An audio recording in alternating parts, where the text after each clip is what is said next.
বঙ্গবন্ধুর বাড়িটা ভাঙার যে কি খুব দরকার ছিল, খুবই প্রয়োজন ছিল। বঙ্গবন্ধু আপনার কি ভাই হয় ভাই? ভাই না ভাই, আপনি যদি সুন্দর করে, আমি আমি এক্সপেক্ট করছিলাম হয়তো আপনি গালাগালি টালাগালি দিবেন। যাক, আপনি যদি সুন্দর করে জানতে চাচ্ছেন ভাই, আমি আপনার কথাটা বলি। হ্যাঁ, আমার কাছে এইভাবে যদি আওয়ামী লীগের কেউ জানতে চায় তাহলে আমি খুব সুন্দর করে বলবো। ভাই, আপনি বলেন জি ভাই। একজন না, আমি মানুষের জানতে চাচ্ছিলাম যে না না না মানে ভাই, এই বাড়ি থেকে, না এই বাড়ি থেকেই স্বাধীনতার একটু হলেও ঘোষণা আসছিল। সেই জন্যই কিভাবে? খুব কষ্ট লাগলো আর কি, খুব আচ্ছা, কষ্ট লাগলো। না, স্বাধীনতার ঘোষণা ওইটা নিয়ে যদি আপনি তর্ক করতে চান, আমি জানি না আপনি কি বই পড়ছেন, কি ওইটা নিয়ে আলাদা তর্ক। কিন্তু না যদি যদি যদি শুধুই না শেখ না হাসিনা এই বাড়ি থেকে, মা- এই বাড়ি ভাইজান, থেকে অনেক আওয়ামী লীগের রাজনীতি এই বাড়ি থেকে উৎপত্তি।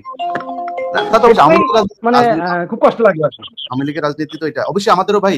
এই মানে ভাঙচুর, মানুষ মানে মারামারি, এটা এটা আপনি আপনি একটা ভালো মানুষ, এই জন্য আপনার কাছে খারাপ লাগতেছে। আপনি বলেন তো, একজন মানুষের দাম বেশি নাই সারা পৃথিবীর দাম বেশি? মানে একটা মানুষের জীবনের দাম বেশি নাকি সারা পৃথিবীর দাম বেশি? আপনি বলেন। আপনি বিয়ে করছেন তো, ঠিক সন্তান আছে আছে? একদম। বিয়ে করছেন, সন্তান আছে ভাই আপনার? জি জি জি সন্তান জি জি আছে? জি আমার 2 ছেলে। আলহামদুলিল্লাহ, আপনার 2 ছেলে, আমারও ভাই 2 ছেলে, আলহামদুলিল্লাহ। এখন এই যে 5 তারিখের আগে এই যে পোলাপানগুলোরে মারা হইলো, আপনি কি এটা বিশ্বাস করেন যে তাদেরকে যে মারা হয়েছে, এটা বিশ্বাস করেন?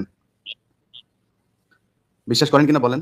না কিছু, না না সব তো সব সত্যি সত্য না, মিথ্যা কিছু থাকেই, থাকবে। আচ্ছা, না সেটা ঠিক আছে, মিথ্যা তো থাকবে, কিন্তু আপনার বিশ্বাস হয় যে এই পোলাপানগুলোর যে ভিডিওতে যেগুলো দেখছেন সেগুলো বিশ্বাস হয় নাকি ওটা নাটক মনে হয়েছে আপনার কাছে, এটা বলেন। ভিডিও যেগুলো দেখা গেছে এখানে আন্দোলন হয়েছে, মানুষ মরছে, মানুষ ঠিক মরছে। আছে মরছে তো আপনি এই যে পোলাপানগুলো খালি মরছে হাতে এগুলো। যায় দাঁড়াচ্ছে, তাদের বুকের মধ্যে যায়, আপনি গুলি বন্দুক ঠেকায় ঠান্ডা মাথায় লাশ দেখছেন না ভাই? ভাই দেখছেন লাশ কিভাবে গাড়ির উপর থেকে নিচে ফেলছে? দেখছি দেখছেন ভাই? দেখছি। দেখছেন ভাই? আপনার নাম কি? আপনার নাম কি ভাই? আমার নাম ইউসুফ। ইউসুফ ভাই, আপনি তো আমার দেখছেন নাম যে লাশ, মোহাম্মদ ইউসুফ। মোহাম্মদ ইউসুফ ভাই, দেখেন লাশ কিভাবে উপর থেকে তারপরে ইতে ফেলা হয়েছে। এটা ভাই, জি। এটা কোনো রাজনীতি হইলো বলেন? এটা রাজনীতি ভাই? ভাই কেটে দিচ্ছে ভাই, ভদ্র মানুষ, যাই হোক।